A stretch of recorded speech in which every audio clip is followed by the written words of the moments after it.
Bon les gars, vous la voyez là-bas, la petite Iron Cross de Monsieur James Hetfield. Elle nous attend, elle vous attend. J'espère que vous êtes chaud. J'espère que vous êtes bouillant parce qu'aujourd'hui, ça a piqué. C'est parti.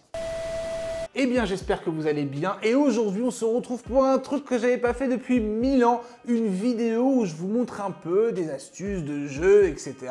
Voilà, un peu pédago. Et aujourd'hui, par contre, on va se mettre vraiment en mode guitare à donf. Donc, pour ceux qui ne sont pas guitaristes, bah, bonjour. Voilà, tout simplement déjà bonjour. Et puis, je pense qu'ils ont déjà quitté la vidéo. C'est pas grave. Donc, comme on a la guitare du guitariste de Metallica, eh bien, on va l'utiliser pour jouer comme le guitariste de Metallica, James Hetfield. Notre ami James Hetfield, il a une main droite de folie à la base. Voilà, c'est un mec qui aime le rock, qui aime le blues, tout ça, mais je pense que par la suite, il s'est passé des choses et il s'est complètement vénère, il a explosé. Il a un avant-bras de bâtard.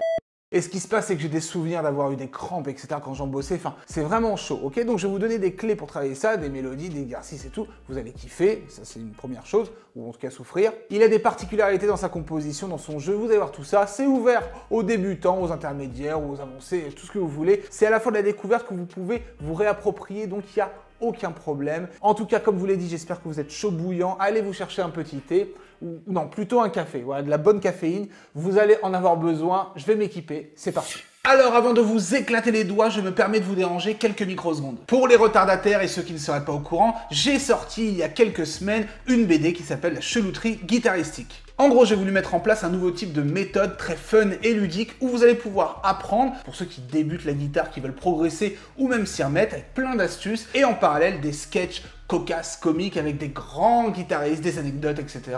pour vous détendre au maximum. Et on a mis en place une campagne de financement sur le site Ulule, alors j'ai mis le lien en description si vous voulez aller réserver votre BD, avec plein d'autres surprises comme des cours avec moi, des masterclass, des médiateurs supersoniques, des posters magiques, plein de choses. Mais je voulais absolument tourner ce petit message en vidéo et ça me tient à cœur de vous remercier tous ceux qui ont déjà soutenu et qui ont déjà acheté la BD car c'est fou, je crois qu'on arrive à 700 BD commandées, donc ça c'est énorme. On a fait 100% en 5-6 jours et là on arrive, si c'est pas déjà fait, à 150% en moins de 15 jours. Donc c'est complètement dingue. À chaque palier, en plus, on offre des cadeaux pour tout le monde, donc autant les exploser. Donc, si vous êtes intéressé, vous pouvez aller dès maintenant réserver votre BD. Le lien est dans la description, c'est le premier. Et pour ceux qui veulent plus d'infos, je vous ai mis une vidéo juste ici avec tout le concept. N'hésitez pas, les gars. En tout cas, merci fois 1000. On repasse à la vidéo pour vous déglinguer les doigts en toute douceur. Ok, eh bien, c'est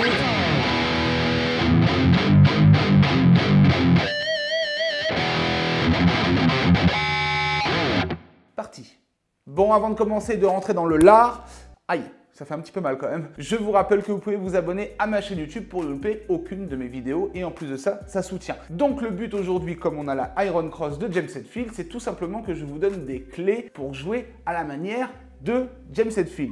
C'est un guitariste qui m'a grandement inspiré, j'étais plus côté James Hetfield que Kirk Hammett, d'ailleurs ça sort un petit peu dans mon jeu, je suis moins à l'aise vers le shred, mais plus à l'aise vers tout ce qui est composition, riff, etc. À force d'avoir étudié le Metallica, que ça soit avec mes élèves, ou que ça soit moi personnellement, eh bien je vois un petit peu là où le monsieur veut en venir, tout simplement. Aujourd'hui, vous allez avoir 3 riffs que je vous ai composés.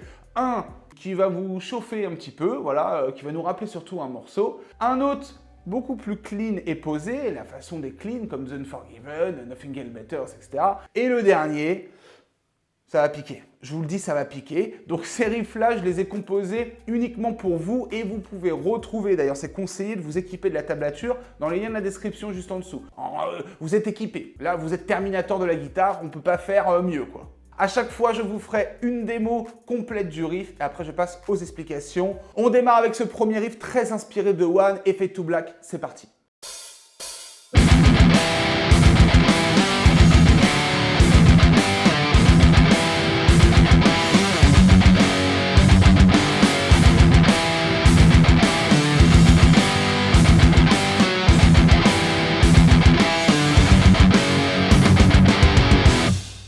Ok, donc vous l'avez entendu, certains peuvent même se dire oh, mais c'est complètement pompé sur One, surtout, et un petit peu Fade to Black. Alors oui et non, en fait c'est vraiment un mélange des deux et en utilisant la spécialité pure de James Hetfield. Je vous explique. Donc quand je vous parlais de la spécialité, James Hetfield c'est du downstroke. Downstroke c'est des coups vers le bas.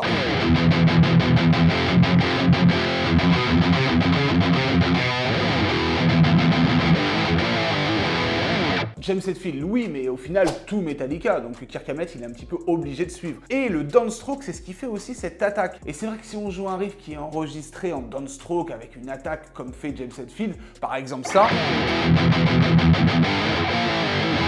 et qu'on le ferait en aller-retour en alternate,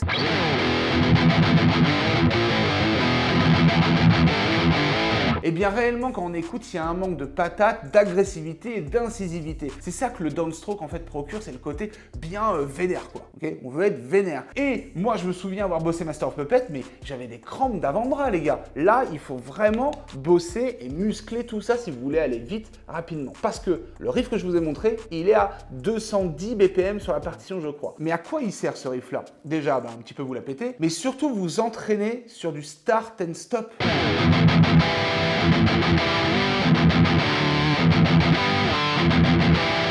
Et en fait, vous n'allez pas avoir à vous saigner sur du full et souffrir.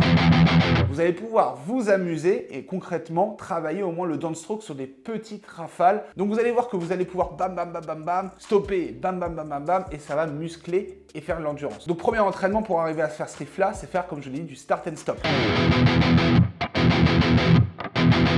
Faites du palmute, installez bien votre palmute derrière. Si c'est trop rapide, un peu plus lent quoi. Et essayez de faire un petit peu de speed pour travailler un peu cette force dans votre avant-bras.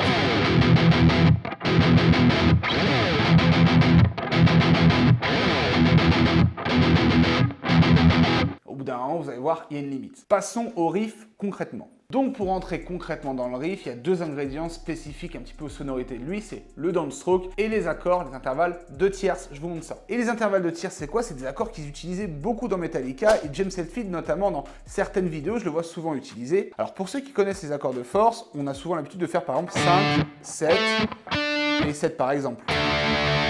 On peut le réduire en faisant juste 5 et 7.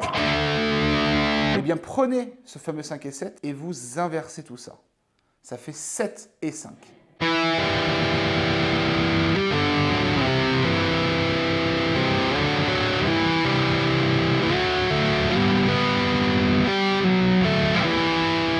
Donc les intervalles de tierces, vous pouvez être assez curieux en les trouvant, en les cherchant. On va vulgariser comme d'habitude au maximum. On va pas partir de la théorie. En gros, si vous voulez, il y a des intervalles de tierces qui sont grands, 7 et 5, 7 et 9. Et il y a des intervalles qui sont petits, 10 et 9. Avec le majeur et l'index par exemple, 5 et 4. 3 et 2. Ça, c'est selon les tonalités que vous choisissez. Donc, je vous conseille d'avoir les tablatures juste à côté, mais ma suite d'accords, c'est ça. Donc en fait, je suis en 7 et 5 et je glisse en 10 et 9. Et du coup, quand je le mets dans le contexte un peu plus lentement pour vous,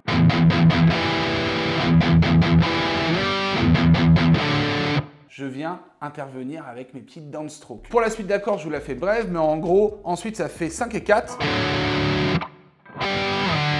Donc j'ai quoi? J'ai mon petit 5 et 4 que je gratte tranquillement, petit intervalle. Et je viens chercher mon 10 et 9. Et je viens glisser, donc c'est plus simple parce que l'écart est le même, mais c'est plus loin. Faites attention aussi dans les slides d'intervalles comme ça. Le petit souci, c'est que des fois on glisse et on n'entend qu'une des deux notes, une des deux cordes. Il faut vraiment rester bien dans sa position, bien fixe et bien tenir pour avoir les deux qui glissent. Du coup, je vous fais la suite d'accords des deux parties harmoniques.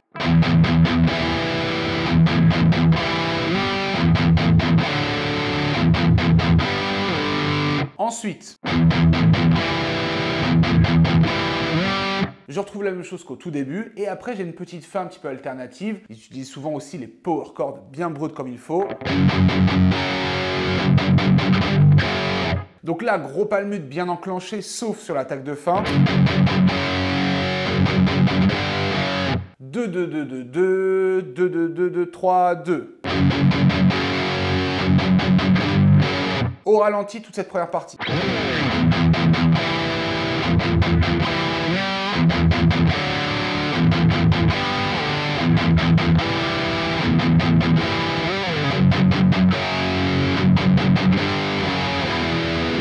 Donc là, si vous avez ça, vous avez compris le délire et n'hésitez pas à séquencer, bosser partie par partie, doucement, n'allez pas de A à Z, j'espère que vous avez mis des pauses entre tout ça. Et là, vous essayez de choper de la vitesse.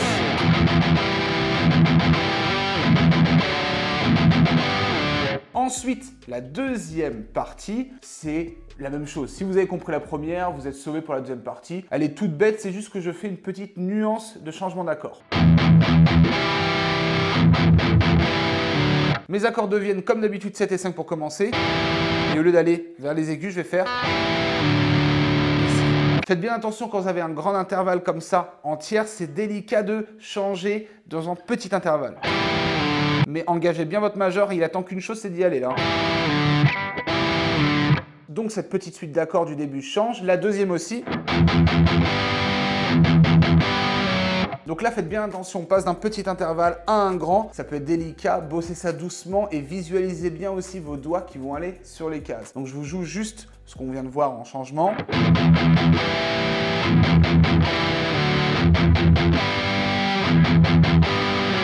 Phrase ensuite.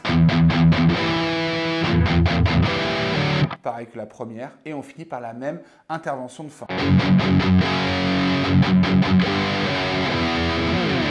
Tout bête les gars. Enfin j'espère que j'ai été clair. Du coup je vous joue tout doucement.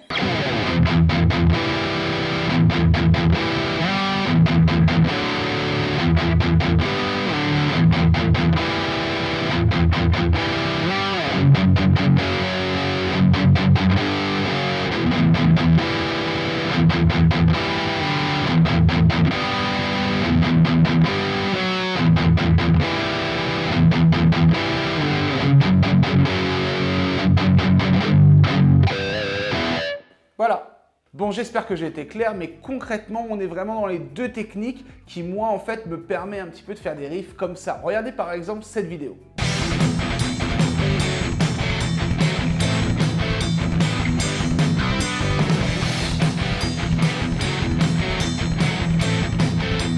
Voilà, c'était l'heure de notre collab avec tous les YouTube Game guitares français. Et du coup, avec Metallica, j'avais décidé de faire une rythmique et puis une partie harmonique dans ce style-là. Et j'ai utilisé les mêmes règles. En fait, ce que je veux vous dire, c'est que le downstroke, c'est inévitable. Il faut travailler. Et cet exercice que je vous ai donné vous donne de l'endurance. Et les intervalles de tierce, ils les utilisent dans Metallica beaucoup de fois. Moi, je trouve ça hyper charmant. Même en clean, regardez, vous allez pouvoir vous amuser.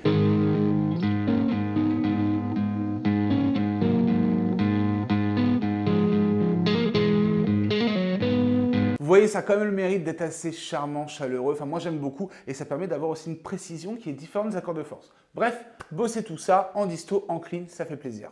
En parlant de clean, voici le deuxième riff.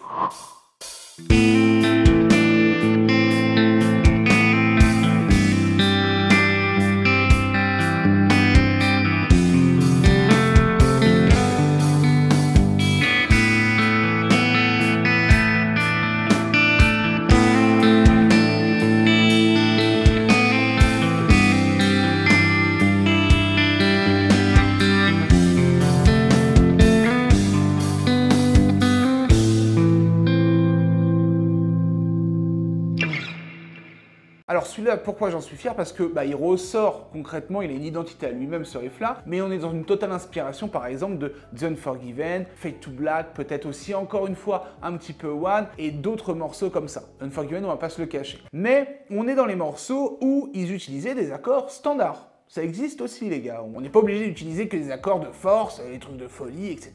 9 cordes, 1000 cordes. Les accords standards, ça peut aussi bien sonner et avoir un gros charme. J'espère que vous connaissez vos accords les gars. La mineure. Facile, tout va bien. Ensuite, on va avoir une base de sol où on va un petit peu garder nos appuis, mais l'annulaire viendra tout en haut à la case numéro 3, ok, le sol. Après, il va y avoir des fa, toujours du domaine de la chelouterie, mais j'adore ces accords.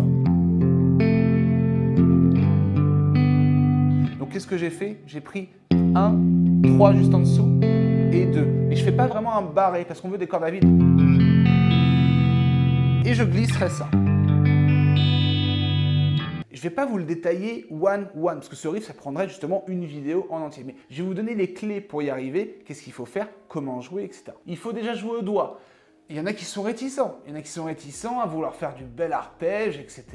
Mais ils savent jouer au doigt. James Hetfield, il sait jouer au doigt, pas qu'au médiator. Et à l'inverse, j'ai aussi par exemple des élèves qui ne veulent pas prendre le médiator, ça leur fait peur. Mais il faut savoir faire les deux. Je trouve qu'il faut savoir être polyvalent et savoir jouer soit au doigt, soit au médiator. En tout cas, quand le jeu s'y prête, c'est non négociable. Là, vous ne pourrez pas jouer au médiator. Je rappelle juste, le pouce, c'est pour les 3 premières, l'index, 4e, le majeur, pardon, 5e et l'annulaire, 6e corde. Le petit doigt peut être en appui ou dans le vide comme vous voulez. Si vous n'êtes pas à l'aise là-dedans, je pense qu'il faut faire un petit peu d'exercice préliminaire, les gars. Là, je vous montre un petit peu, on va dire pour ceux qui gèrent les arpèges ou ceux qui veulent apprendre, ça peut être un bon exercice, comment ça se passe. Donc la particularité, par exemple, de James Hetfield, Metallica, les compositions, ils aimaient bien utiliser des effets intra-accords. Alors, ça a l'air d'être fou, mais en fait, c'est rien de spécial. C'est par exemple, au lieu de faire une base de... Ils viennent tout simplement lâcher, par exemple, l'index sur la case 1 du La mineur et caler un hammer. Donc on va taper les cordes et je fais mon hammer derrière. La base de sol que je vous disais, je le gardais et ça marche bien. Hein. Sur le 3e accord, au milieu, et pas sur le 4e pour faire un peu de nuance. Ensuite, je suis venu un petit peu harmoniser l'accord, c'est-à-dire mettre des notes ou en enlever, etc. James Hetfield aimait bien ça, un petit peu à l'effigie de Nothing Else Matters, un petit peu à l'effigie aussi de Fade to Black, en tout cas dans le jeu Metallica. Et bien là, par exemple, j'ai utilisé la case 3 ici. Là où il y a l'index qui s'est mis justement, ce qui donnait...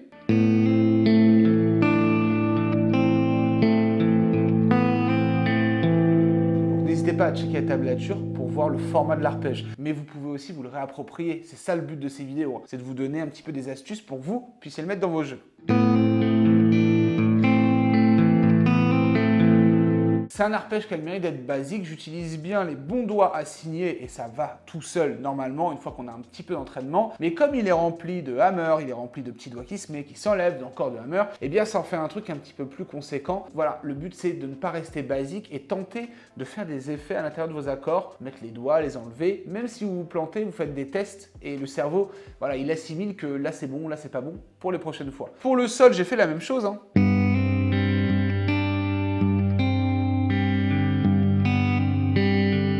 Même format d'arpège. Là où il y a de la transition, c'est à la fin et j'aime bien cette suite d'accords, le fameux Fa.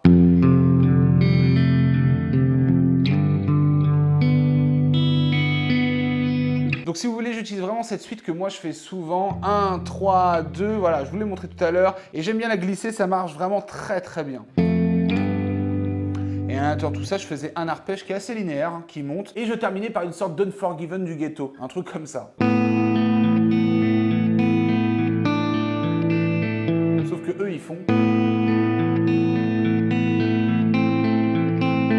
Donc au lieu de mettre le doigt en 1, j'ai mis le doigt en 3. Je me suis foutu de vous à ce moment-là, je l'avoue. Mais c'est surtout pour vous dire qu'il faut vous réapproprier les choses, les gars. En gros, ça ne tombe pas du ciel. Enfin, c'est très rare. Enfin, moi, je crois pas à tout ça, que ça tombe du ciel, la composition. Ça vient forcément de quelque part, de voilà, notre curiosité musicale, de nos influences, de ce qu'on a entendu, etc. Là, c'est vrai que...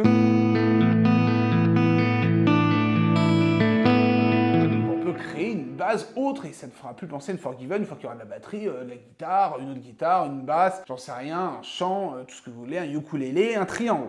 On en a marre du triangle au bout d'un moment. Donc voilà, le clean concrètement, je voulais plus ou moins détailler, surtout les clés que j'ai mis à l'intérieur. Encore une fois, vous pouvez vous aider de la tablature pour savoir exactement ce que je fais. Je vous joue tout très doucement.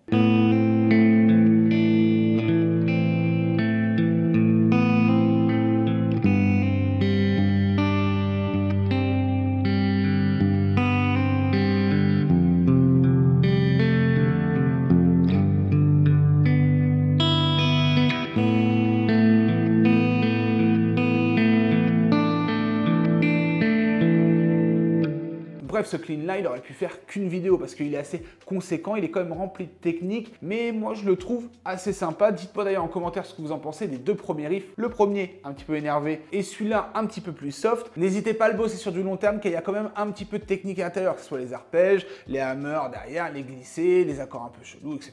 Mais en tout cas, il fait verser quelques larmes. Bon. Je pense qu'on peut s'énerver un petit peu si ça vous dérange pas. Il est temps, maintenant que vous êtes chaud avec les deux premiers riffs, là ça va, là. Voilà, faire des petits trucs, des accords, des trucs vers le bas, on a compris.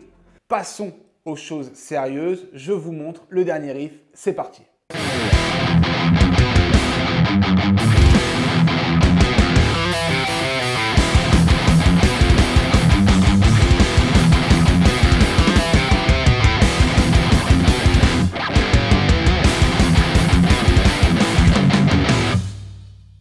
Alors, on me dit à l'oreillette qu'il ne reste que 22% des gens qui regardaient la vidéo. Les gars, vous êtes des guerriers. Et puis pour ça, mettez en commentaire, la chelouterie n'est jamais finie. Ça fait plaisir. Je ne sais pas pourquoi, mais ça fait plaisir quand même. Bon, qu'est-ce qu'il y a dans ce riff? Il y a déjà de l'inspiration du morceau Battery. Tout simplement pour une technique qui lui est vraiment propre. Oui et non.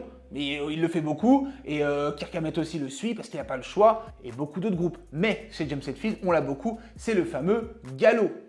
Le cheval. Tac, tac, tac, tac, tac. Bon, ce genre de choses.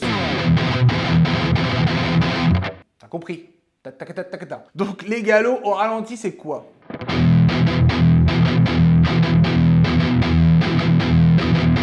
Donc voilà, c'est ce genre de rythmique-là qui est assez typique et représentatif de plein de morceaux de Metallica et dans plein de jeux aussi de James Hetfield. Alors bien évidemment, on peut le mettre dans plein de contextes différents. On peut aussi faire des choses linéaires et ensuite en caler un ou deux.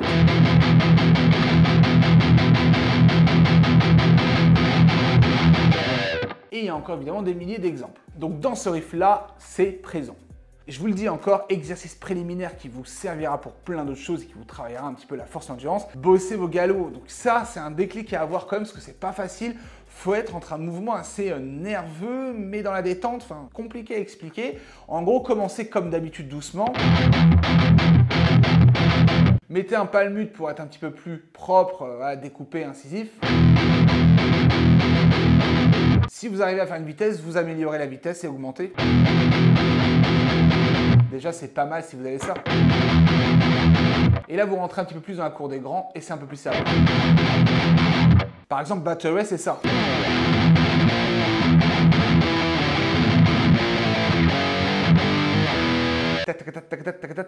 Donc c'est la guerre, c'est la guerre. Donc pas mal de Battery dans mon riff, mais aussi une mini chose de master. J'ai juste pris ça en fait. J'aime bien cet écart tritonique. Quinte diminuée.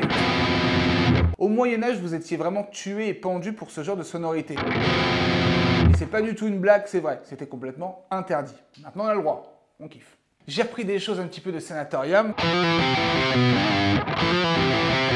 J'ai fait des arrêts et des pauses comme dans beaucoup de leurs morceaux, ce qui est très aussi commun à la musique, parce que les pauses et le silence, c'est aussi de la musique. Des suites d'accords de force un petit peu speed, du palmute sur des accords de force un peu façon Enter Sandman.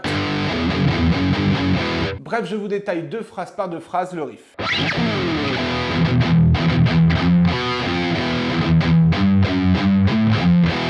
Donc, qu'est-ce qui se passe là? Sachant que la réalité, c'est ça. Donc, dans le détail, c'est 1, 1, 3, 1, 2, 3. Là, je prends ma suite de notes interdite au Moyen-Âge, mais qui est dans Master of Puppets. Sans palmute pour bien faire ressortir.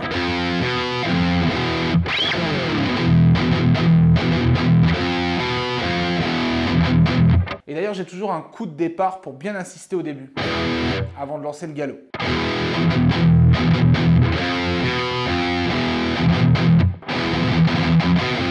Ensuite, j'ai une suite de notes un petit peu chiante à jouer, qui fait penser à des déliateurs pour délier les doigts, des suites de notes pour s'échauffer. J'ai pensé aussi à mes élèves, mais ça fait 3 à 2, 3 à 5, 1. Essayez surtout d'engager le petit doigt pour ne pas avoir à bouger la main et être beaucoup plus efficient. Et restez en palmute pour avoir un son un petit peu plus énervé. Au ralenti tout ça.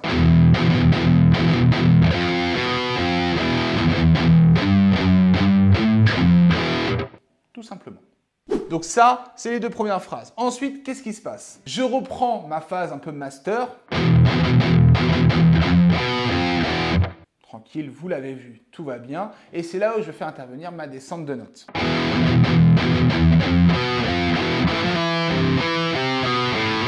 Donc déjà, il faut travailler la descente. C'est une suite de notes assez basique. Il y a un petit effet. Normalement, elles sont assez simples à réaliser. Donc ça peut vite vous parler, ça peut être sympa justement. Donc je suis en case 2, troisième corde, et je vais faire un hammer pull-off. On crée un peu de vitesse et de linéarité. Ensuite, je viens choper ma case 3 au-dessus, faites intervenir un peu d'aller-retour.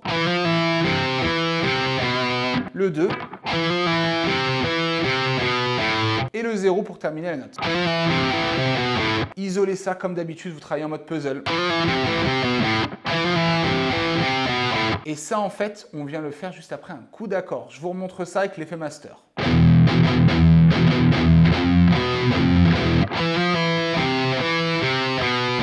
Pas facile de partir tout de suite de l'accord et arriver là-dessus. Coup d'accord, on vient poser la main pour s'installer, ça crée une pause.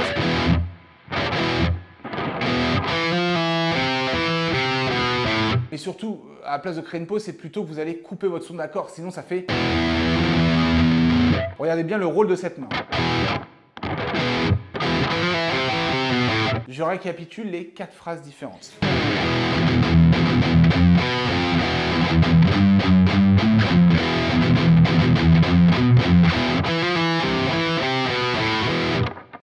Voilà. Ensuite, on continue avec le thème master. En fait, le truc master, c'est souvent le début de mes phrases. Ça permet en fait de faire une nuance à la deuxième à chaque fois. Vous m'avez compris, hein? Donc là, je vais la jouer une fois, cette phrase de départ, et après, je vais créer un break avec du slide d'accord de force qui est un petit peu méchant, je l'avoue. Je vous montre ça. Ouais, j'avoue. Donc, qu'est-ce qui se passe? Phrase master. Pause. Et là, la suite d'accords de force. Donc, je vais prendre vraiment, par exemple, 3 et 5, c'est le départ. Et là, en fait, je pourrais faire... ta, mais je trouve ça trop agressif. Ok, il fait du downstroke du coup et tout, mais là c'est trop chargé. Le côté slide apporte une fluidité, surtout à 180 BPM, là ça va un petit peu vite. On pourrait le faire en soi, mais c'est trop chargé. Je vous indique juste le placement de l'index, il va faire 3, 2, 3, 5, 7. Ça vous bosse surtout l'appui à mort. De bien garder son écart, de bien garder sa forme d'accord de force, parce que ça va faire ça au début. Hein. Des fois on glisse trop, ou là on perd l'écart, on accroche. Il faut être en appui certes, mais très détendu et fixe dans vos doigts. La force, elle n'est pas dans la pression que vous mettez, sinon vous êtes collé, mais plus dans vos doigts et votre appui global. Et la dernière, encore la phrase master.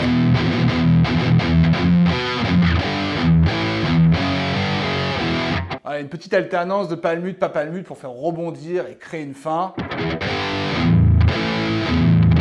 Slide. 3, 5, 2, 3, 2, mis à la fin. Mais qu'est-ce qui se passe? Vous voyez bien? Je joue en ouvert, je palmute pour rebondir. Slide. À la fin, un coup pour les 3 notes. Et je termine en mi. Là, je vais tout vous jouer doucement de ce riff-là.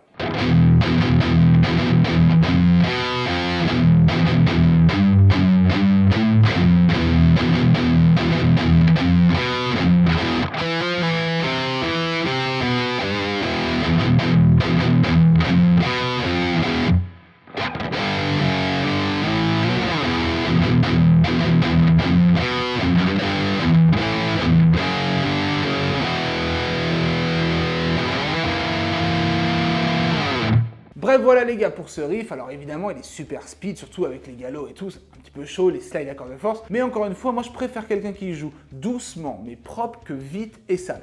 Si vous voyez ce que je veux dire. C'est beaucoup mieux d'aller doucement, de prendre son temps, de faire les choses bien propres, que se précipiter à prendre tout de A à Z. Là, si dans la vidéo, t'as fait déjà les 3 riffs, non, ils sont pas bons, je te le dis, ils sont pas propres. À part si vraiment t'es chaud de chaud et tu connais tout, et du coup, bah, t'as pas besoin de vidéos comme ça, mais il faut vraiment prendre votre temps, y aller en puzzle. Je parle souvent de puzzle et de séquencer. C'est le plus important. En tout cas, j'espère que ces riffs vous ont plu. Encore une fois, le gros conseil, c'est d'avoir la tablature, mais après, vous faites ce que vous voulez. Maintenant, les gars, les cartes sont entre vos mains. D'ailleurs, dites-moi aussi s'il y a d'autres guitaristes auxquels vous voulez que je traite un peu leur jeu et que je vous montre comment on joue à la façon 2. Si vous avez kiffé cette vidéo, abonnez-vous et je vous dis à très bientôt pour de nouvelles vidéos. Ciao!